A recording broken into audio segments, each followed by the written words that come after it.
राधे राधे दोस्तों, आज मैं आपको अपरा एकादशी की कथा सुनाने जा रही हूँ। अगर आपको ये कथा पसंद आए तो कमेंट बॉक्स में भगवान विष्णु की जय अवश्य लिखिए। साथ ही अगर आप मेरे चैनल पर नए हैं तो मेरे चैनल को सब्सक्राइब कीजिए और बेल आइकॉन पर क्लिक जरूर कीजिए, जिससे हमारे वीडियो के नोटिफिकेशन आपको मिलते रहें। सनातन धर्म में कई सारे तीज त्योहार मनाए जाते हैं। हर दिन कोई न कोई व्रत होते हैं, लेकिन एकादशी का विशेष महत्व है। खास तौर से अपरा एकादशी खास है। ये व्रत भगवान विष्णु को समर्पित है और इस व्रत को करने से मनुष्य को सभी पापों से मुक्ति मिलती है। ज्येष्ठ कृष्ण पक्ष की एकादशी को अपरा एकादशी कहते हैं, जिसे अचला एकादशी के नाम से भी जाना जाता है। इस दिन भगवान विष्णु की पूजा अर्चना कर व्रत कथा पढ़ते हैं। इस दिन कथा पढ़ने से घर में सुख शांति आती है। अपरा एकादशी की कथा। एक बार युधिष्ठिर ने भगवान श्री कृष्ण से पूछा, हे जनार्दन, ज्येष्ठ के कृष्ण पक्ष में किस नाम की एकादशी होती है? मैं उसका महात्म्य सुनना चाहता हूँ, उसे बताने की कृपा कीजिए। तब भगवान श्री कृष्ण ने कहा, हे राजन, तुमने संपूर्ण लोकों के हित के लिए बहुत ही उत्तम बात पूछी है। इस एकादशी का नाम अपरा है। यह बहुत पुण्य प्रदान करने वाली और बड़े बड़े पातकों का नाश करने वाली है। ब्रह्म हत्या से दबा हुआ, गोत्र की हत्या करने वाला, गर्भस्थ बालक को मारने वाला, पर निंदक तथा पर स्त्री लंपट पुरुष भी अपरा एकादशी के सेवन से निश्चय ही पाप रहित हो जाता है।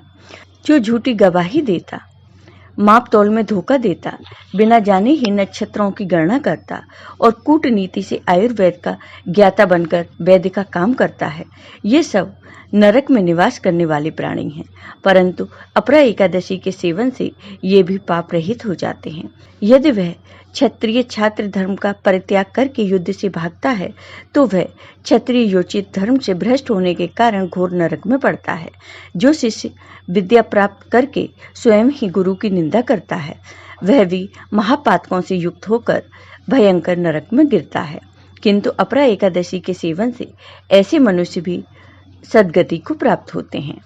माघ में जब सूर्य मकर राशि पर स्थित हो, उस समय प्रयाग में स्नान करने वाले मनुष्यों को जो पुण्य मिलता है, काशी में शिवरात्रि का व्रत करने से जो पुण्य प्राप्त होता है, गया में पिंडदान करके पितरों को तृप्ति प्रदान करने वाला पुरुष जिस पुण्य का भागी होता है, बृहस्पति की सिंह राशि पर स्थित होने पर गोदावरी में स्नान करने वाला मानव जिस फल को प्राप्त करता है, बद्रिकाश्रम की यात्रा के समय भगवान केदार के दर्शन से तथा बद्री तीर्थ के सेवन से जो पुण्य फल उपलब्ध होता है, तथा सूर्य ग्रहण के समय कुरुक्षेत्र में दक्षिणा सहित यज्ञ करके हाथी घोड़ा और स्वर्ण दान करने से जिस फल की प्राप्ति होती है, अपरा एकादशी को करने से भी मनुष्य वैसे ही फल प्राप्त करता है।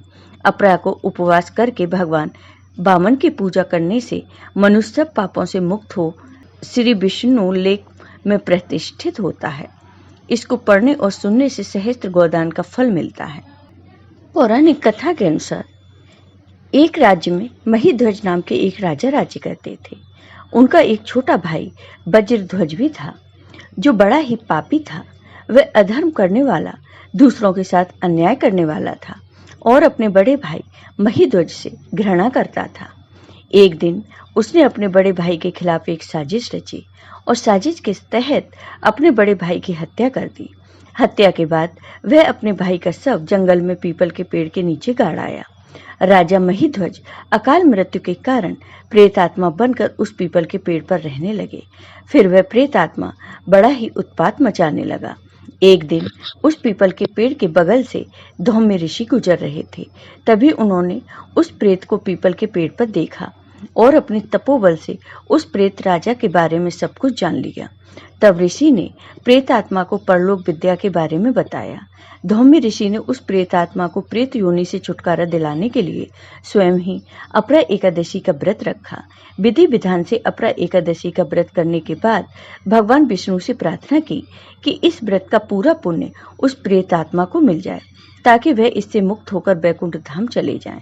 इसके बाद भगवान विष्णु के आशीर्वाद से उस राजा को अपरा एकादशी व्रत का पुण्य मिल गया और वह प्रेत योनि से मुक्ति पा गया। जय हो भगवान विष्णु की। आपको ये वीडियो पसंद आया हो तो कमेंट बॉक्स में कमेंट करके जरूर बताइए। साथ ही मेरे वीडियो को ज़्यादा से ज़्यादा शेयर करिए। धन्यवाद दोस्तों।